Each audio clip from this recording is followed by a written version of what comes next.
Barbara Demick's Nothing to Envy, Ordinary Lives in North Korea, 2009, is a powerful work of narrative journalism that illuminates the hidden lives of ordinary North Koreans. Drawing on years of interviews with defectors, Demick reconstructs the daily struggles, hopes, and heartbreaks of people living under one of the world's most secretive regimes. Her central thesis is clear. Behind the propaganda and isolation, North Koreans live lives of quiet resilience, marked by both suffering and humanity.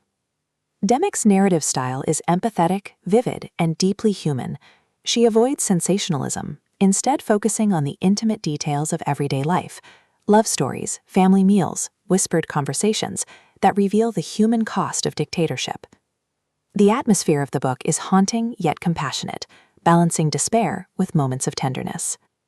The first major theme of the book is ordinary lives.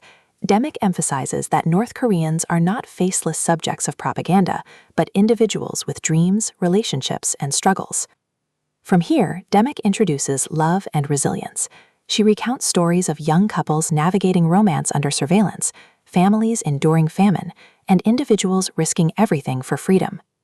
Another cornerstone of the narrative is famine and survival. Demick portrays the devastating famine of the 1990s, showing how ordinary people coped with hunger, loss, and the collapse of social structures. The climax of Nothing to Envy builds around defection and freedom. Demick recounts how some of her subjects escaped to South Korea, facing both liberation and disorientation. Freedom was not simple. It required rebuilding identity in a new world. The resolution affirms Demick's belief that telling these stories is essential. She insists that by listening to defectors, the world can understand the human reality behind North Korea's secrecy. Demick begins with portraits of 6 defectors, weaving their stories into a collective narrative. She describes their lives in Chongjen, a city far from Pyongyang's showcase propaganda. These individuals, teachers, lovers, workers, represent the diversity of ordinary North Koreans. The ordinary lives theme is central. Demick emphasizes that despite propaganda, people lived with the same desires as anyone else, to love, to eat, to dream.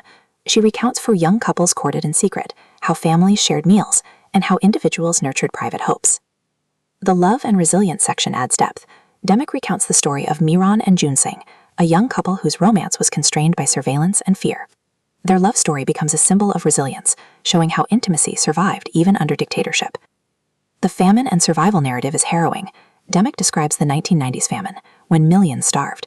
She portrays families boiling grass, children fainting in schools, and communities collapsing under hunger. Yet she also shows resilience, neighbors helping each other, individuals finding ways to endure. The climax builds around defection. Demick recounts how her subjects risked everything to escape, crossing rivers and borders under threat of death. Freedom brought relief, but also disorientation. Defectors struggled with guilt, identity, and the challenge of adapting to South Korea. The resolution affirms Demick's belief in storytelling. By telling these stories, she humanizes North Koreans, breaking through propaganda and secrecy. She insists that the world must see them not as statistics but as individuals.